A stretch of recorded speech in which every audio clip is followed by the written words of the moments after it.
solo 12 horas, Israel asestó 2 golpes letales al denominado Eje de la Resistencia, el conjunto de actores armados no estatales que orbitan en torno a la República Islámica de Irán, integrado por milicias chiitas en Irak, por Hezbollah en Líbano, los Hutis en Yemen y en menor grado Hamas y la Yihad Islámica en Palestina, a los que apoya y equipa militarmente para mantener un anillo alrededor del Estado judío. Fueron 2 asesinatos selectivos ejecutados con precisión quirúrgica. El martes asesinó en un ataque aéreo en los suburbios del sur de Beirut a Fuad Shukr, un comandante de alto rango de Hezbollah y asesor militar del secretario general de la organización Hassan Nasrallah. Este ataque fue en represalia a otro previo de Hezbollah ocurrido el sábado en Altos del Golán, territorio sirio ocupado por Israel, en el que murieron 12 niños y jóvenes. Pocas horas después del ataque a Beirut, fue asesinado en Teherán Ismail Haniyeh, líder político de Hamas, quien se encontraba en la capital iraní para asistir a la asunción del nuevo presidente Masoud Pezeshkian. I think that, first of all, it was a shock to the Iranian government that an assassination took place in Iran, and especially right during the inauguration of their new president. So it is an insult on several different sides, and I think the Iranians will take this very seriously. Según informó el New York Times, el ataque se realizó mediante una bomba colocada con antelación en el edificio donde se alojaba Haniyeh, una operación muy audaz y bien planificada. Israel se atribuyó rápidamente la autoría del ataque en Beirut, pero no se pronunció sobre la ejecución de Haniyeh. Did target Fuad Shukr. He was the number 2 in the Hezbollah organization, a dastardly terrorist with much blood on his hand, not just Israeli blood, but his blood of Americans and other nationalities as well. So they mean to destroy us. They say it very openly, and we must do our utmost to protect our people. That's what we did. On Ismail Haniyeh, we are not commenting on that particular incident. Los 2 golpes sucesivos de Israel envían un mensaje nítido a Irán y a sus aliados regionales. No están a salvo de los ataques de Tel Aviv, ni siquiera en Teherán, y las fuerzas militares iraníes no pueden protegerlos. Pero además, incrementan de manera exponencial la posibilidad de una guerra a escala regional y alejan la posibilidad de que se concrete el plan de cese del fuego en Gaza que la administración Biden viene impulsando junto a Qatar y Egipto, que se consideraba a punto de concretarse. Pese a este desaire del gobierno de Netanyahu a Biden, que algunos observadores consideran un paso deliberado destinado a boicotear las presiones estadounidenses para poner fin a la guerra en Gaza, la Casa Blanca aún cree que puede evitar un conflicto a gran escala, actuando como mediador entre Israel e Irán, país con el que Washington mantiene canales oficiosos.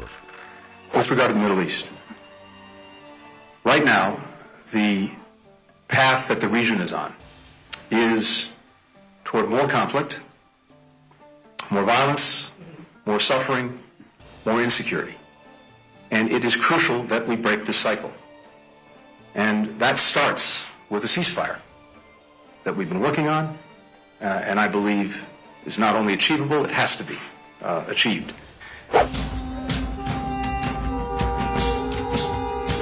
Pero a diferencia de lo ocurrido en abril, cuando un ataque israelí al consulado iraní en Damasco asesinó a varios comandantes de las fuerzas Quds, Irán respondió de una manera coreografiada y con aviso previo lanzando más de 300 drones contra Israel, en su mayoría interceptados, en lo que fue el primer ataque directo persa a territorio israelí. En esta ocasión, la respuesta podría ser distinta. En efecto, los iraníes consideran que esta vez la línea roja cruzada por Israel los obliga a actuar de manera decisiva. No tanto por Hamas, organización a la que apoyan, pero por la que no irían a una guerra con Israel, sino por restablecer su capacidad de disuasión a un ataque dentro de sus propias fronteras. Se sabe que el líder supremo de Irán, el ayatolá Ali Khamenei, ya dio la orden a sus fuerzas armadas para que preparen un ataque directo contra Israel. قدرت مقاومت روز به روز بیشتر خودش داره نشان میده. یک دستگاه با عظمت نظامی و سیاسی و اقتصادی مثل آمریکا پشت سر رژیم غاصب صهیونی است، دارن با یک گروه مقاومت می‌جنگن، نتوانستن اینها رو به زانو در بیارن. چون حماس رو نمیتونن به زانو در بیارن، چون مقاومت رو نمیتوانن به زانو در بیارن. También, según funcionarios iraníes citados por la agencia Reuters, representantes de los aliados regionales de Irán se reunieron esta semana en Teherán para discutir la escala y características de la respuesta. Es probable que la represalia consista en un ataque desde múltiples direcciones, que pondrá a prueba la capacidad de intercepción del complejo de sistemas antimisiles israelí y la actitud de aliados de Israel en el mundo árabe, como Egipto, Jordania y Arabia Saudita. What this does mean is that we're going to continue to be in this drip cycle of escalation and de-escalation, and there is no real clear off-ramp to address these security dynamics across the region. And effectively, without addressing the conflict between Israel and Iran, there will be these ebbs and flows for the coming months, if not longer. Esto puede ser con toda probabilidad el preludio de un conflicto regional como no se ve en Medio Oriente desde hace décadas y que actuará como parteaguas. Una guerra que todos dicen no desear, pero que parece inminente.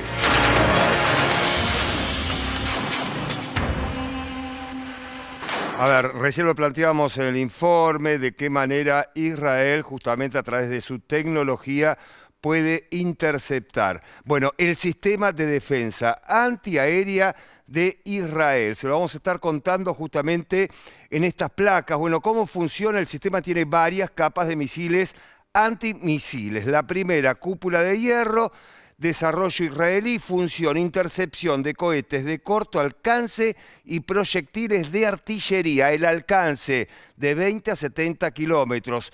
El costo por misil, $150.000. Pero seguimos avanzando. Siguiente capa, Onda de David, desarrollo conjunto Israel-Estados Unidos, función, intercepción de misiles balísticos tácticos y crucero de rangos medio y largo. El alcance superior a la primera etapa, de 40 a 300 kilómetros. También el costo es superior, $1 millón. Seguimos repasando justamente las diferentes capas. Desarrollo conjunto Israel-Estados Unidos, función intercepción de misiles balísticos, puede operar en la atmósfera terrestre y también en el espacio. Más sofisticación, 90 a 150 kilómetros de alcance. El costo, $3 millones. Pero veamos a ver cómo funciona, de qué manera este sistema justamente intercepta. De esta manera, punto 1, allí lo estamos viendo, el enemigo dispara un misil. Punto 2, el sistema de radar detecta este misil y lo rastrea. El punto 3, el sistema de control determina el punto de impacto.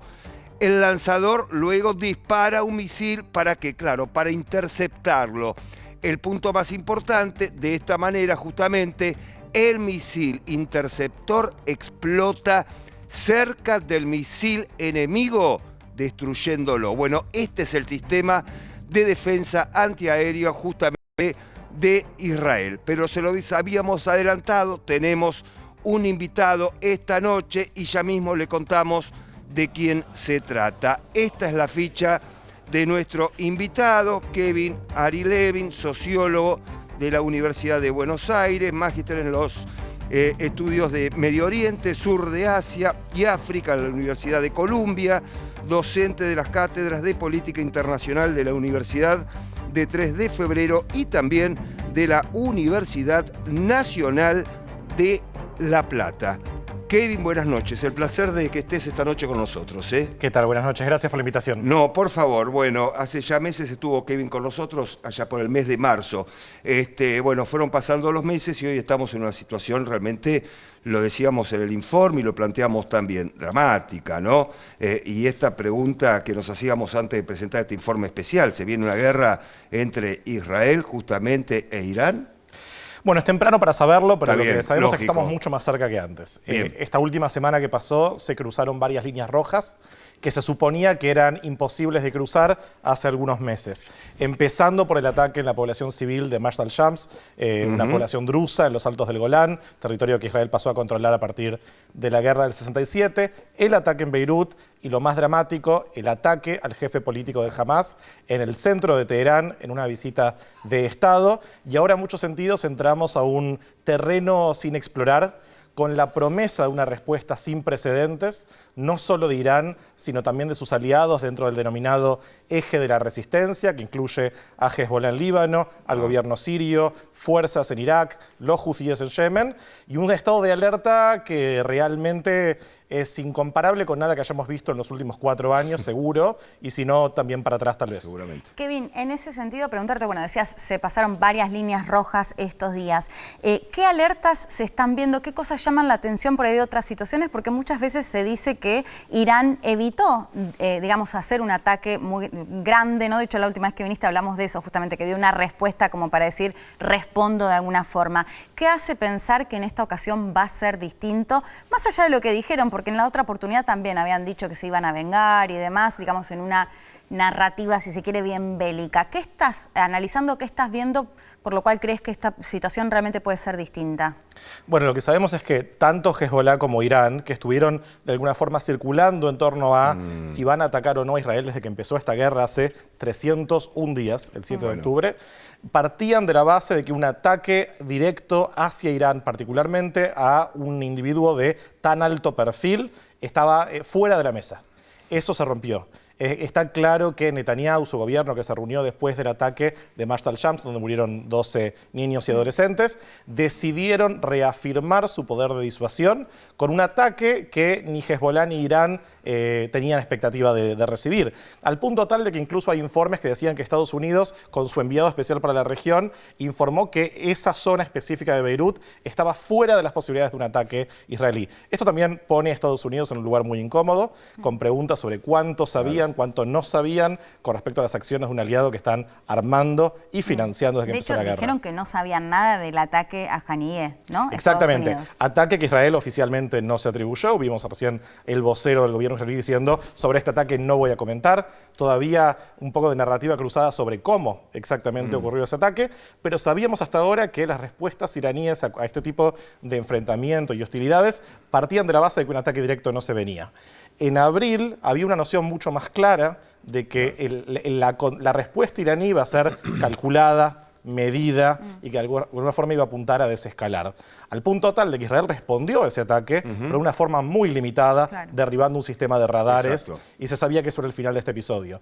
Hoy no se sabe, hoy hay una promesa mucho más alta y alertas que empiezan a demostrar que Israel no se siente del todo con el control de la situación que se viene dando esta semana, y una sensación muy fuerte de que la respuesta probablemente llegue en las próximas 24 a 72 horas. ¿Por qué decís que no se siente Israel con el control de la situación a diferencia de lo que pasaba hace un mes atrás? Bueno, en los últimos días lo que vimos es la cancelación de muchas empresas aéreas que ya no están volando a Tel Aviv. Vimos también crisis en frentes diplomáticos que en abril no estaban en ese punto de tensión, entre otros con Turquía, un país con el que Israel históricamente tiene relaciones comerciales y políticas estables, que en los últimos meses se deterioraron muchísimo. Y también vemos alertas no solamente en sedes diplomáticas de Israel en el resto del mundo, muchas embajadas cerradas, sino también en comunidades judías, porque se sabe que Irán y Hezbollah tienen el historial también de atacar instituciones judías en el mundo como si fueran blancos israelíes legítimos, y estos días incluso llegó acá mismo. Sí, en la Argentina, lógico. Sí, en Argentina que de repente se convierte en un lugar de alerta, tanto por lo que está pasando, por la presencia de una comunidad judía importante, como también por el alto perfil que viene tomando Argentina con respecto a este tipo de conflictos. Entonces, el DAC, que es la institución de la comunidad judía que se ocupa de seguridad, avisó que están maximizando su coordinación con la fuerza de seguridad y pidió a todas las personas que vean algo anómalo o sospechoso que lo comuniquen de forma inmediata. Kevin, ahora, en este contexto, si se puede llegar en una guerra, estamos hablando de muchos actores en Medio Oriente en esta posible guerra, ¿no? Serían Israel, el Hezbollah libanés, la República Islámica de Irán, y preguntarte por Turquía, que lo mencionabas también, si crees que puede llegar a tomar parte de un posible conflicto o cuáles son los actores que destacarías en una eventual guerra extendida, digamos, ¿no? Porque continuamos hablando de la Franja de Gaza también. Sí, acá el principal miedo, hay que recordar que la guerra en Gaza continúa, ya con una enorme cantidad de muertos. Hamas dice 39.000 más o menos, pero son números que recién van a poder confirmarse una vez que termine la guerra. Israel también tuvo más de 300 bajas militares desde que empezó la guerra, pero acá está el riesgo de que se abra una guerra de múltiples frentes. Hezbollah, que está básicamente ya metido en una guerra, en una frontera que nunca fue del todo tranquila desde que empezó la guerra, pero que vienen intensificando las tensiones, y el riesgo de Irán. Y esto es una situación sin precedentes. Nosotros vimos en abril que Israel, con la ayuda de Estados Unidos y otros aliados, con la apertura del espacio aéreo jordano, pudo interceptar todos los drones y misiles que lanzó Irán. La pregunta es si los sistemas tan efectivos que tiene Israel pueden también rendir tan efectivamente frente a múltiples ataques y muchos más proyectiles. Para que tengan una idea, nadie sabe exactamente cuántos cohetes tiene Hezbollah, pero se estiman entre 40.000 y 120.000, que están presentes muy cercanos a la frontera con Israel, y estos sistemas de defensa aérea nunca fueron puestos a prueba frente a esta tensión. Y mencionabas el caso de Turquía. Erdogan parece estar respondiendo a presiones internas. Recordemos que hace pocos meses hubo elecciones en Turquía, fue una paliza para el partido del oficialismo, y una de las críticas que se le hizo fue que era muy suave con Israel. Entonces, porque también está pensando en su futuro político, empezó a intensificar la postura, defendió a Hamas, habló en términos positivos del ataque del 7 de octubre, y el colmo llegó tal vez esta semana, donde ordenó izar a media asta la bandera en la embajada turca en Tel Aviv, en homenaje al asesinato de Ismail Haniyeh, al que definió como un héroe de la resistencia. Ahora el canciller israelí está exigiendo que Turquía sea expulsado de la OTAN, diciendo que ese tipo de agresión no debería ser tolerada. A Erdogan también le gusta hablar mucho, así que esto no significa que se va a meter en una guerra, pero él dijo, podríamos meternos. Claro, si pero no es un dato menor que es miembro de la OTAN también. Exacto. ¿No? Totalmente. Y ya está cortado todo vínculo comercial entre Turquía e Israel, vínculo que, por cierto, el principal beneficiario era Turquía, pero él está mirando las cuestiones de política interna, y él dijo, así como nos metimos en Libia, así como nos metimos en Karabaj, en la guerra entre Azerbaiyán y Armenia, también podríamos meternos en Gaza. Por ahora son solo palabras. Bueno, vamos a compartir una información casi de último momento, y tiene que ver con un anuncio que acaba de realizar el Pentágono. El ejército de los Estados Unidos desplegará más aviones de combate y buques de guerra de la Armada en Medio Oriente. Bueno, un poco están exhibiendo el grado de una situación realmente que está escalando, y como bien decís vos, Kevin, que se profundizó en las últimas horas. No estamos hablando ni de semanas, estamos hablando de horas, y esto es de último momento. Desde el Pentágono están anunciando que estará enviando los Estados Unidos más buques de guerra y más aviones de combate. Sí, esto no es un tema menor. Para nada. Es un tema también incomodísimo para un gobierno estadounidense que está pensando también en la campaña. Exacto, tal cual. En una guerra que generó mucho desgaste, y según trascendidos, Estados Unidos va, como hizo en abril también, trabajar en la defensa de Israel, pero no quiere colaborar en una guerra entre Israel e Irán. De hecho, en este mismo momento hay enviados diplomáticos de Estados Unidos y de la Unión Europea para intentar evitar una escalada que lleve a una guerra regional. Total. En ese sentido te iba a preguntar, Kevin, ¿no? Porque hablábamos, bueno, ¿qué puede llegar a generar una guerra extendida? ¿Qué crees que puede llegar a desescalar justamente toda esta tensión? Si es que crees que puede llegar a pasar algo o no, o ya estamos yendo directamente a un conflicto bélico. Parece ser casi seguro que va a haber algún tipo de reacción. La clave para entender cuáles son los próximos pasos va a ser, como fue también en abril, cuál va a ser el impacto que va a buscar Irán como parte de esa reacción. Puede apuntar a aumentar la tensión, o alguna forma que contente a sus aliados, que transmita un mensaje que restaure la capacidad de disuasión de Irán, que contenga también a la oposición. Tengamos en cuenta que acaba de asumir un presidente que tiene todo el apoyo de los reformistas, pero que no puede enemistarse con la línea dura en cuanto a política exterior, en cuanto a Estados Unidos y en cuanto a Israel. Así que la respuesta de Irán o de sus aliados va a ser clave para entender cuáles son los próximos pasos. Ahora, el problema de esta nueva situación es que Israel, con los asesinatos selectivos que entendió evidentemente que eran necesarios, acá torpedea, al menos en el futuro inmediato, cualquier tipo de acuerdo de intercambio de prisioneros. Prisioneros, 115 personas que están hace 301 días bajo el control de Hamas en la Franja de Gaza, no sabemos cuántos están vivos y cuántos están muertos, y que las cartas no están totalmente del lado de Netanyahu. Así que la respuesta de Irán va a condicionar la posible respuesta israelí, y esto puede llevar a involucrar a más actores en la región en las próximas semanas. Pero la clave va a ser cuál va a ser la respuesta iraní, que Irán aseguró que va a llegar y que va a ser muy contundente. Kevin, gracias por haber venido esta noche. Gracias a ustedes. Obviamente te vamos a volver a invitar. Es un placer dialogar con vos, que nos ayudes a entender justamente lo que está pasando Siempre hoy un placer en Medio escucharlo. Oriente, ¿no? Totalmente. Gracias, Muchas gracias, Kevin. un gusto. Seguimos recorriendo el mundo, más noticias, vamos. Ucrania, civiles huyen de las bombas en Donetsk. Rusia incrementó los ataques sobre el centro logístico oriental de Pokrov, lanzando bombas guiadas e infantería que permiten el avance de las tropas sobre el territorio. La ofensiva provoca la huida de civiles de la zona y hay una multiplicación de los pedidos de evacuación de los residentes. España cayó red que facilitaba ingresos de migrantes. Agentes de la Policía Nacional, en colaboración con fuerzas europeas, desbarataron una banda que se dedicaba al ingreso clandestino de sirios y argelinos a cambio de un pago de 20.000 euros. Hay 21 detenidos. Chile, trágico temporal de vientos y lluvias. El mal tiempo afecta a buena parte del país. El saldo hasta el momento es de 3 fallecidos y cientos de casas afectadas por fuertes ráfagas de viento, desborde de ríos, marejadas, anegamientos, caída de árboles y cortes de luz. Se mantiene la alerta máximo, puesto que el temporal seguirá haciendo estragos durante todo el fin de semana.